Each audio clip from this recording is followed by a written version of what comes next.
Welcome to part 5 of the Grail Path series.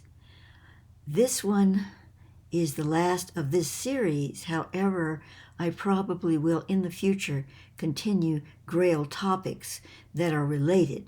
But this one is about the actual path, how the bloodline continued. And there's so much more that I could include in this series, but I'm just not going to. Probably most people will say, okay, that's enough. So I'm not going further with it in this particular direction, calling it the Grail Path. However, bear in mind that I'm also going to put in the playlist the one on Torhana that I already created. I will upload it here to YouTube, and if you're in Vimeo, well, I already have it created there, and I'll just put it in the playlist. And probably also want the one on the two roads, the two blood paths. That's really important also. Again, it's already in Vimeo. I'll just include it on the playlist of the Grail Path. And for YouTube watchers, I will upload it and put it in there. So, that said, I wish to really try to bring this all to not a conclusion, but at least a capstone for you in regard to what I've received through the years from Thoth. What I will be reading to you here comes from my Grail issue of 1998 of Temple Doors. And it's going to be referring to the first and the second and the third millennium. Now, I need to explain that a little bit first. When Thoth originally gave me those terms, would be, probably 30 years ago or something, and I wish at the time I'd said, that's confusing, Thoth, please give me another term. I realize now I can do that and get something else. Not always, but usually, if it seems that it might be confusing to readers or to listeners. But I didn't do that at the time, and my work is full of it now, so I'm not going to change it. I'm going to keep calling it millenniums. But what it really means is not 100 years. These are time references in regard to, the first millennium is before our time line, or lines, because we have dimensional aspects of this, separated from the Rana time wave. This is a waveform that is a core balance for our holographic universe, and we diverted from it at the point of the second millennium. So each one is a millennium. The first millennium was when we were in sync with it, more or less. The second millennium was when we really just diverted from it. And the third millennium is when we return to it. So the second millennium, actually the break from the Rana time wave, occurred when the time tsunami hit, with that whole thing with Atlantis. You would need to go to, I have videos on the Rana time wave, and I have a video on the Rana time wave, and I have a video called Lady of Atlantis. Those two would explain to you what the time tsunami is and why it happened and all that, but it was in Atlantis. So the time tsunami separated us from the Rana time wave, the natural flow, the core frequency. But it actually didn't cause an effect until the crucifixion of Jesus on the cross. Again, there's stories behind this, understanding behind this. I'm not going to go into it here. Now, we return, that's the third millennium, happens when we return to the Rana flow. And that occurs with Light Principle 40 when we get the flashpoint and we move from a world system 1 to a world system 2. So in this reality flame, we're not getting back to it. However, we are aiming for moving into a world system 2, and that's what it's all about right now, really heavy duty on the planet, all that process.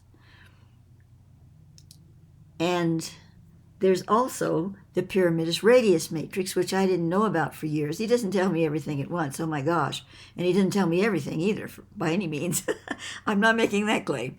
But what I did find out about it some years ago, it figures into the picture in that the pyramidus radius matrix, or the pyramidus radius, is a field that creates a matrix for consciousness. And when those souls reach that consciousness level, and it doesn't have to be perfection or anything. Most of you all are already in the tippy toe of it. You know, we've dipped our toes into the water. That will place us on a plane or a field of consciousness that allows us to pseudo be connected to the Rana time wave. It's like a little in-between space. But it won't be for the whole planet, because there are too many souls on the planet, even as we approach LP40, that will not want to connect to that consciousness. So it's up to the individual and to form collective units of consciousness to do that. Now, this goes sort of into another topic, so I'm going to be careful. I don't want to go off in another direction. But let me just say this much, that it does involve finding your true location on the planet. It's not that you have to be somewhere to have this consciousness, not at all. But in order to have a safe place, a place of harmony and supportive connection, to reach that level, you need to have a place to do that, not in the midst of chaos. But again, that's another story.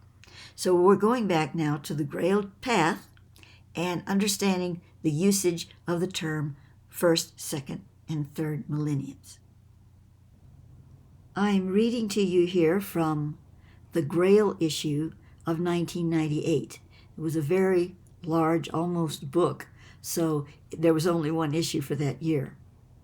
It was based on the journey that my former husband Simeon and I facilitated to certain European countries, specific locations only, in Great Britain, in Spain, and in France. The spiritual hierarchy had seen the developing plight of the earth and knew that the plummeting vibrational register of the planetary consciousness was taking it headlong into the fractured sliver of reality we know is the current second millennium. The planetary consciousness was heading there with or without hierarchical assistance and dispensation.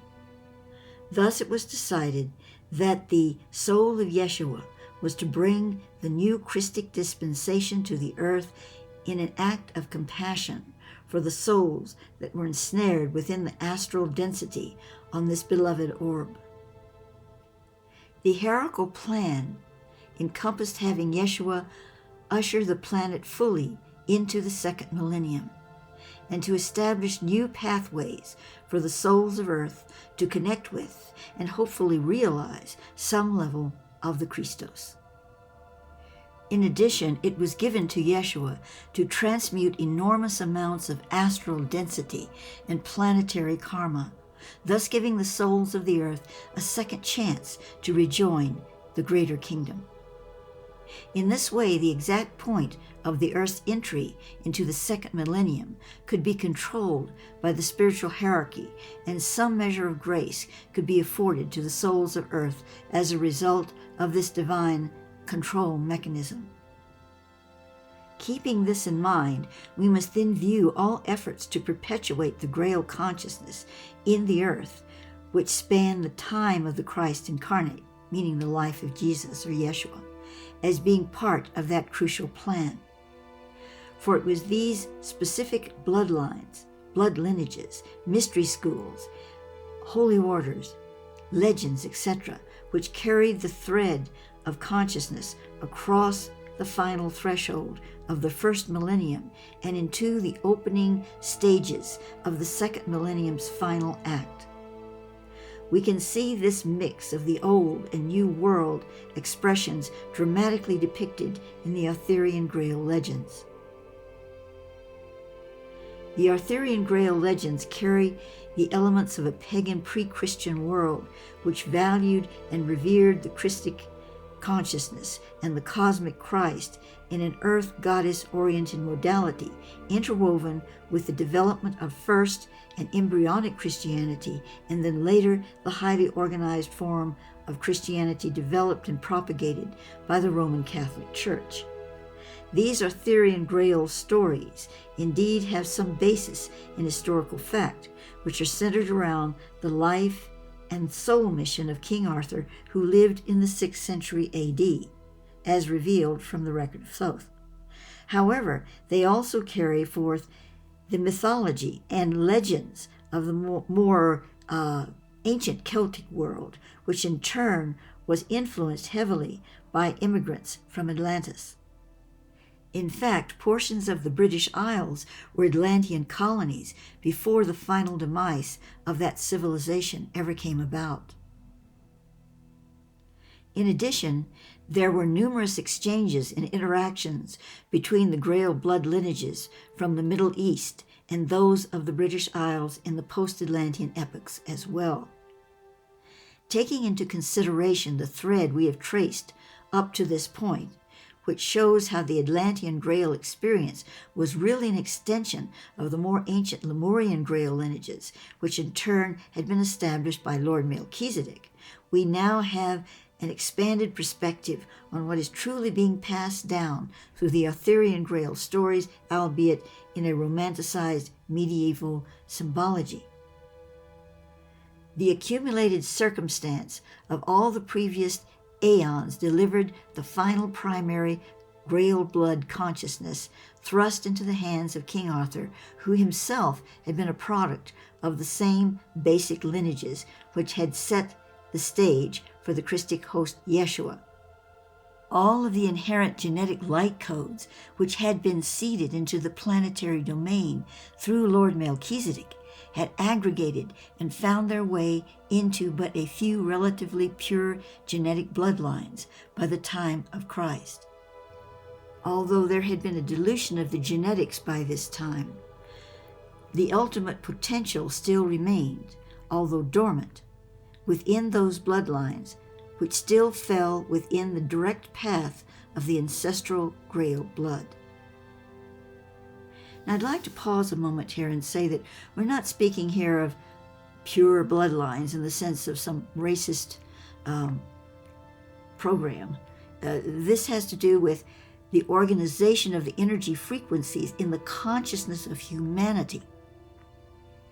And again, I stress that these Grail bloodlines were intended to be shared with all of humanity, but it had to be done in a specific way because of the consciousness that had been so diluted, on the planet among all races. So this is what is really speaking about here. What we don't tend to realize is that becoming unaware, less consciousness on the spiritual core actually affects the genetics of the physical being detrimentally. To continue reading, thus it was through the incarnation of Yeshua that these genetic light codes were able to be revivified in the planetary genetic stream once again. In addition, the Christic mission was one of releasing these codes into all blood lineages of the planet to rekindle the divine fire in humanity. Essentially, these codes were always available to any soul incarnate upon the planet, whether they were directly incarnated as a Grail bloodline or not. However, before the Christic mission of Yeshua had been completed, it was infinitely more difficult for these souls to access this Grail consciousness without going through a specific process of initiation, which opened that path to their soul. Those who initiated the others were incarnate in those bloodlines themselves, and thus could transfer the etheric information to others who had been adequately prepared. From the time of Lord Melchizedek to that of Yeshua, the primary Grail consciousness modality had been that of the generational blood path. It was the incarnation and Christic mission of Yeshua, which actually changed the primary planetary modality for Grail consciousness perpetuation to that of the white stone. Now, pausing here, this is on the whole topic of the two roads, the two paths, the Grail bloodline and the white stone, as Thoth calls it, which is the path of grace. So that's why I'm going to be including in the playlist the video on the two Grail paths, or the two paths. And so, but let's continue right now with what is being said here. In other words, the direct infusion of the Christos ray into the earth forever altered the need for specific Grail bloodlines to carry the primary perpetuative change, or charge rather, for the Grail consciousness on earth. Since the Christic mission, the path had been open, or has been open, most profoundly for direct infusion of the Christic white stone Grail vibration into all bloodlines. While the Grail bloodlines remain a viable and important part of that consciousness being anchored in the planetary ether, they are no longer the primary vehicle for that, and are becoming less as time progresses. These bloodlines' primary purpose and function now is to hold the link to the first millennium reality, so that it may be carried into the third millennium at ascension time. And so, what this is saying, essentially, is that although bloodlines are still viable in this current time, and again, we're speaking of the consciousness transfer into all peoples, all races on the planet, it is not the primary means anymore. It is sort of handing its role off to this grace factor that's coming through the white light, the white frequency that Thoth calls the white path of the stone, or the white stone path. So that is where we are transitioning now, from one frequency to the other, while the first is still remaining as a ballast for us and a connection to that Melchizedek vibration.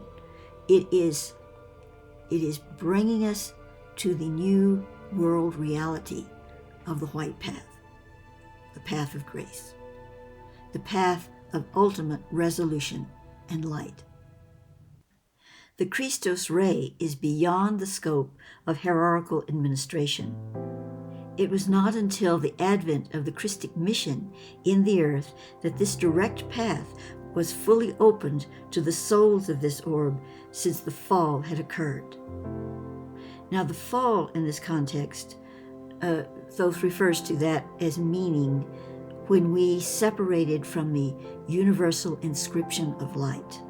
A large topic, but essentially, we didn't really separate from it completely, but our consciousness did, our awareness did. And that inscription of light holds the whole viable program for our soul return to completion. So we're kind of like little ducks out of water until we reclaim in our consciousness our divine signature of light. Previous to the opening of the Christic path, a soul needed to work through the process of progressive initiation to come to the level of realization necessary to reach out beyond the confines of a world in a fallen condition and meet the Christos ray on the edge of its domain. The Christic mission expanded this domain within the etheric worlds of the earth in a most dramatic fashion. The Arthurian mysteries represent this bridge between the old world first millennium reality before the time of Christ and the new world second millennium reality, which falls under the new Christic dispensation. Skipping along a little in this article, the next part is speaking about the Christic blood memory and how this operates on the planet. But understand that while we're reading all of this about the Christ, the Christic energy, Yeshua, all of this is not about a religion. This is about a universal program of light, an archangelic passage that was demonstrated in Yeshua as he opened the door as an initiatory master for these frequencies to come into the earth. It is received by people of all religions and all non-religions, agnostics, those who believe in nothing. It's there for everyone. It's part of the genetic stream of divine continuance. The new Christic dispensation opened a path to capture the sacred essence of all the previous Grail experience, which is carried in the old modality's blood memory of the planet, so that this could be carried forth into the dawning new era ahead. This dispensation also created a new channel for souls on the earth to be able to access the Christ without having to go through the process of higher level initiation as mentioned previously. However, the latter path has not been done away with, as there is also a need to provide additional modalities for the more highly evolved souls of the planet as well. The path of initiation has been redefined, however, taking the form now of a more direct path to the deeper mysteries the Christos holds for the soul. Redemption is the objective of the path of the Christic faith, whereas total union is the objective of the path of Christic initiation. The latter cannot stand without a firm foundation in the former. Let us pause again for a moment to look at what was just read. He's speaking of Christic faith and then of Christic initiation.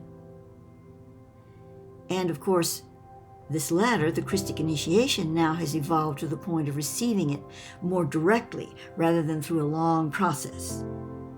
Not with the snap of a finger, but, it's a different, more elevated process now that does not require the long and more tedious and sometimes very challenging aspects of initiation that were presented in the past. This does not mean you get a get-home-free card. You have to put your energy, your consciousness, your soul, your passion, your fire into it. But it is done in a more direct and all-inclusive manner. But Christic faith, he's not talking about religion here. Yes, religion can fall under Christic faith, definitely. And religion isn't entirely a bad thing. It has its roots in the divine.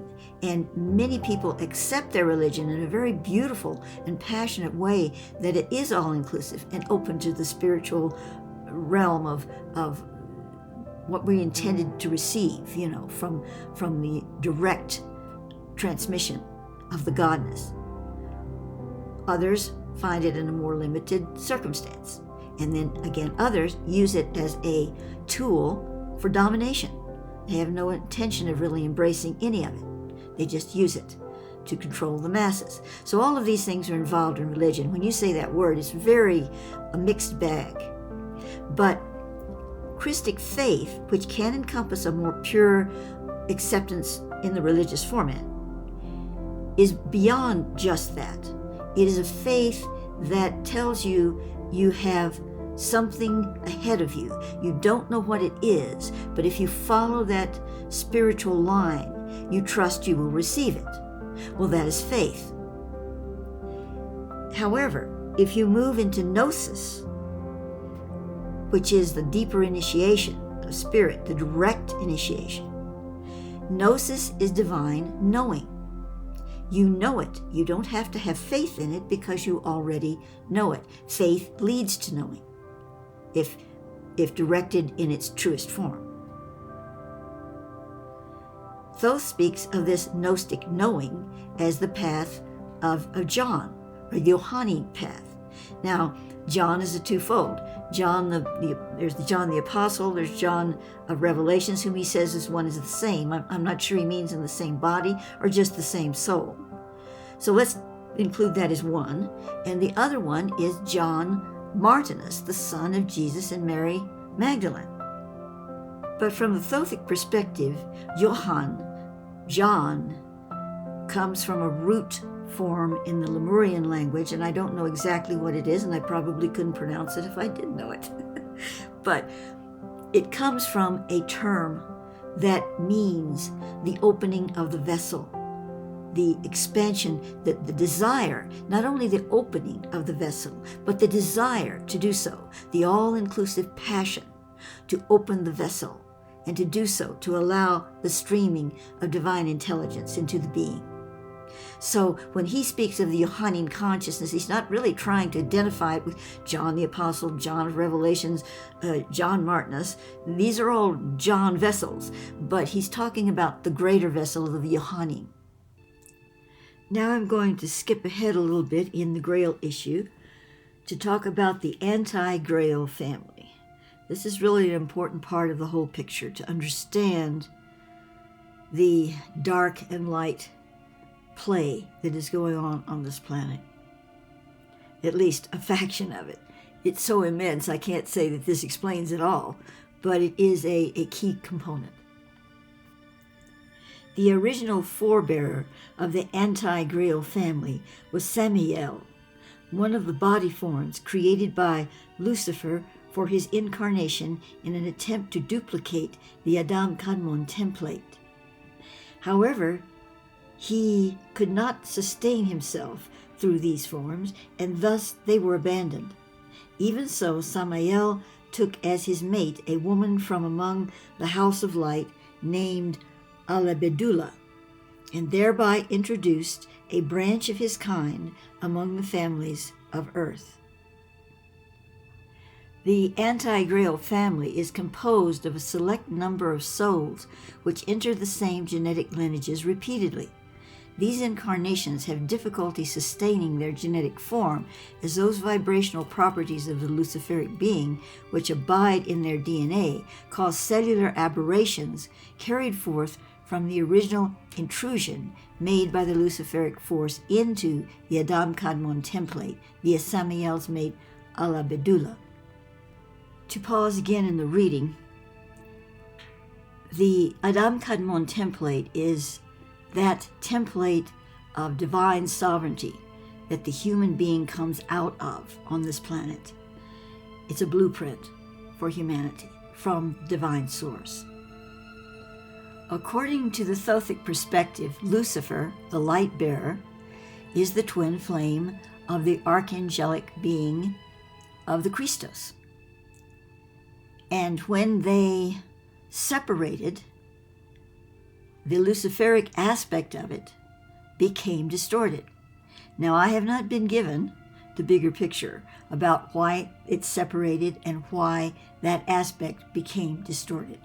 I'm sure there's a great story behind it, but I don't know what it is. I can only tell you what I've received in all these years so far, and Thoth has not given me a lot about it. But Lucifer is a part of a being that is in the process of finding redemption. And I don't mean redemption in a religious sense, but in the way Thoth places it in context, which is an infusion of the original light form back into source. So like human beings on earth, Lucifer is going through his process. Unfortunately, we have to be in his path as he does that. But bear in mind that we are our own agencies of spiritual consciousness, so we are not under some Luciferic thumb. However, it is an aspect of what we need to understand in regard to darkness and light, the worlds of spirit, consciousness, and the worlds of ignorance and darkness. So back to this DNA intrusion that Thoth speaks of via Samael's mate Alabedullah. This intrusion created an isolated sub-template that is an island unto itself. At a certain point in time, the Archangel Michael, or Michael, sealed it away from the greater Adam Kadmon, and thus it can only perpetuate itself now among its own kind. Because this distorted template was created outside the principles of divine law, and yet by an archangelic being, Lucifer, this Luciferic genetic sub-template contains many serious inherent flaws. Adolf Hitler's bodily deformities attest to this. Amongst the inherited aberrations within the anti-grail family is very often the trait of impotence and sterility. Then is discussed the Antichrist, which is something I'm not going to go into here, just to say that Thoth acknowledges this kind of frequency on the planet and that Hitler carried it to a degree, and so did Napoleon, but not as much. Certain souls carry this. It's not like there's one gigantic Antichrist and that is it. This is a frequency, and certain souls carry it to one or more degrees, and only one soul is carrying it at a time on the planet, and it doesn't happen a lot. And so when I wrote this in 1998, it was saying that the particular soul that was the candidate for the next Antichrist was 23 years old, but he would not have his initiation until 2010. And according to Thoth, at this time, that initiation did not take place. But that entity is still living, and of course he is an anti-grail personage, so he has the frequency to become an anti-Christic being. But it did not take place in 2010. So obviously this is being thwarted by the higher forces as best as they can manage. Remember, the higher forces, the higher beings can only facilitate us in regard to where we are at the time in consciousness. To continue reading, when examining the regime of the most recently empowered Antichrist in the form of Adolf Hitler, we can easily see the stark distortions of the true concept of blood consciousness evident in the horrible agenda of Hitler's anti-grail lineage. The original intent of the Grail families, spawned by Melchizedek, was to prepare illumined God consciousness throughout all of humanity. This was never intended to be accomplished by genetic breeding alone. Certainly there were the advanced guard Grail families who contained the actual genetic consciousness of the Christic blood element, but their purpose was to generate and perpetuate world awareness of the Christic presence in the body, mind, and soul of every incarnate human being. Through the works of these advanced guard families, it was hoped that the vibration of the pure Grail light blood would penetrate into all genetic strains by the means of perogenetic assimilation.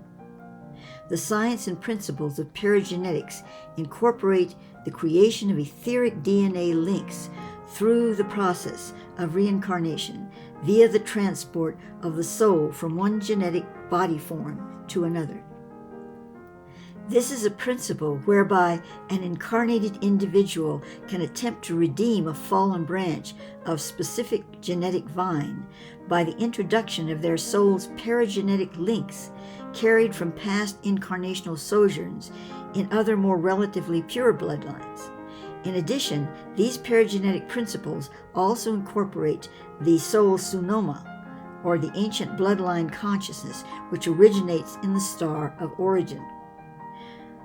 Thus, the soul incarnate is always offered the potential to not only further the evolution of their stellar bloodline, but also to introduce those perogenetic frequencies into the physical genetic bloodline they are incarnate within. Thus, the original Grail family was in essence the first Grail seed sown in the earth. Yet through pollination, like the bees and butterflies, souls continually incarnating in various different genetic lineages, all plants or races of humanity would benefit from the growth and development of the original seedlings through these perogenetic links. Thus we have both the generational blood path principle and the higher white stone insertions taking place simultaneously for the benefit of all souls and genetic lineages on earth. Before we conclude, I would like to add a few more pieces to this elaborate puzzle. There are many, well, quite a few, souls who are holding body genetic templates on the planet. They have departed, they've left their living form, but they are holding these frequencies in a suspended body. like Torhana, for instance. And as I said, I will include the video on her because she's such an important part of this picture.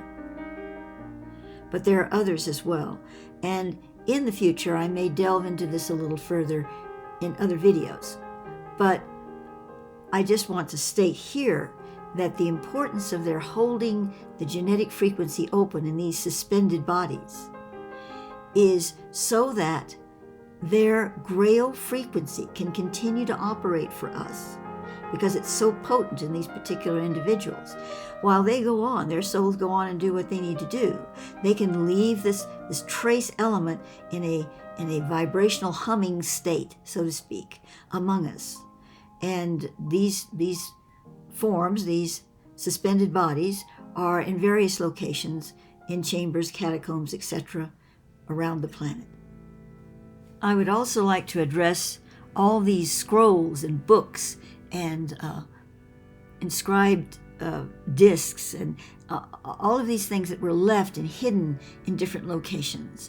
This is not so much about people discovering them later and saying, oh, here's a collection of libraries and isn't this wonderful, let's bring this knowledge frequency into the planet.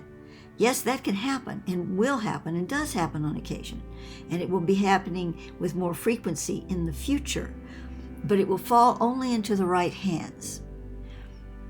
It's not going to be, for the most part, something that is given to the world, given out to the world, because it would be distorted. It would be brought down. So for the most part, these things are held, these knowledges and wisdoms, when they're found in the greater libraries and places, like when the Templars went over to Antiora and collected the scrolls.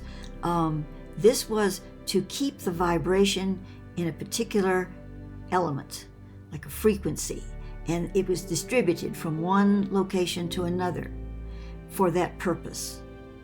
Now, of course, there are always the elements that get hold of them, the Anti-grail family, and they sequester them so that nobody can have them, frequency or not. They usually destroy them or try to use them for their own purposes.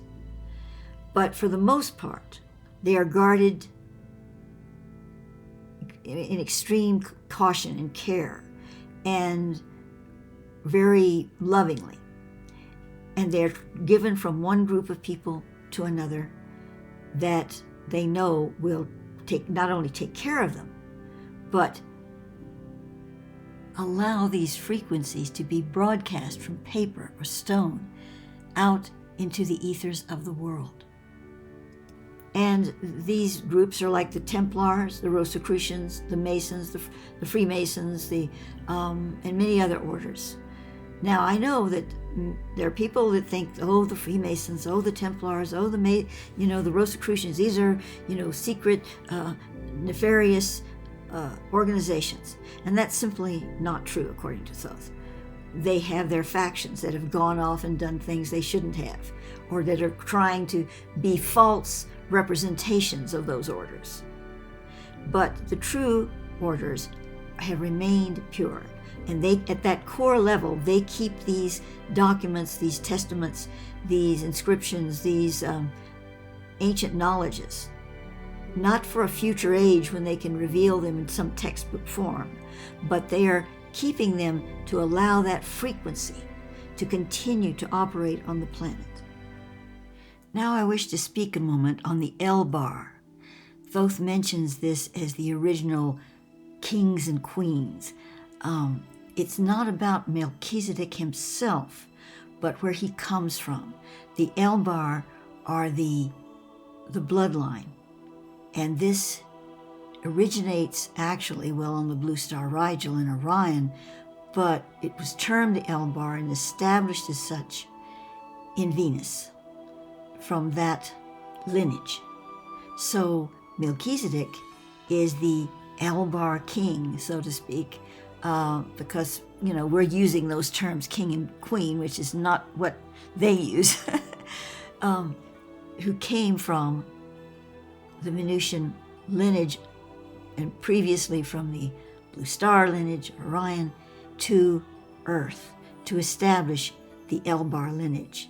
We're calling it, for the sake of understanding how it relates in our mythology, the Grail lineage, but it's actually the Elbar lineage. And it's a very rich one. If we were to go into the whole Akasha on Venus and its origination there and how it stemmed from the blue star Rigel, what a history that would be. But I wanted to just bring it to your attention.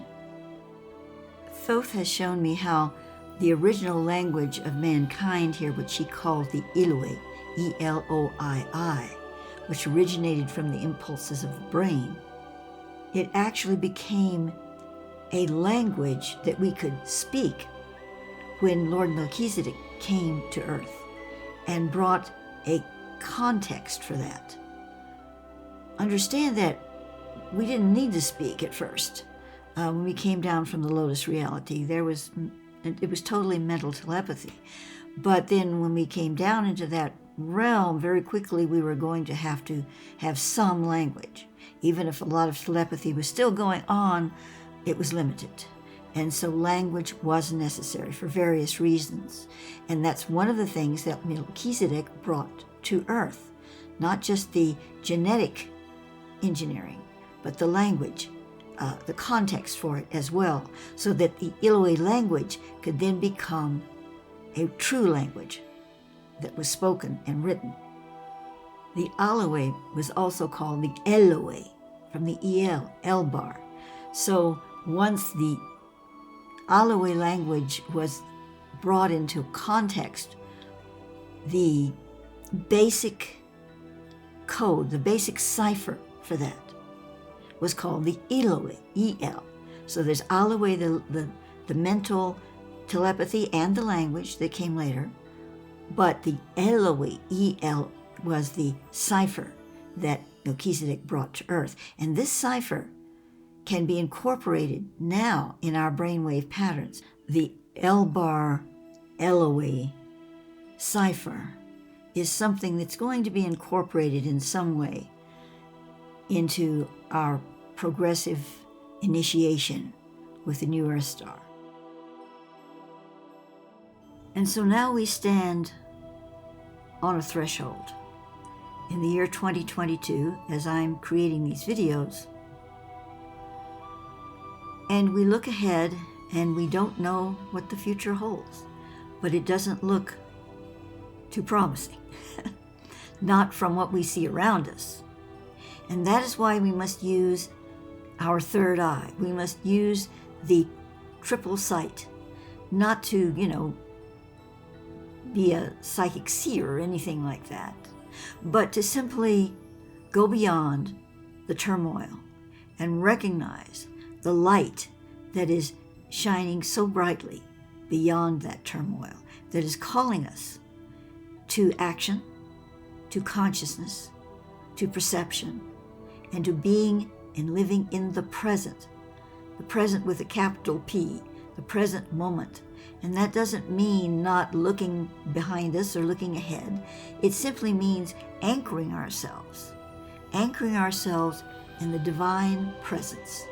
Because as we live that moment now in that divine presence, we are able to see and know all that is behind us and all that is before us in some kind of intrinsic spiritual way, not maybe in a linear mental way, but in a divine path or pattern that we feel and know and feel trust in.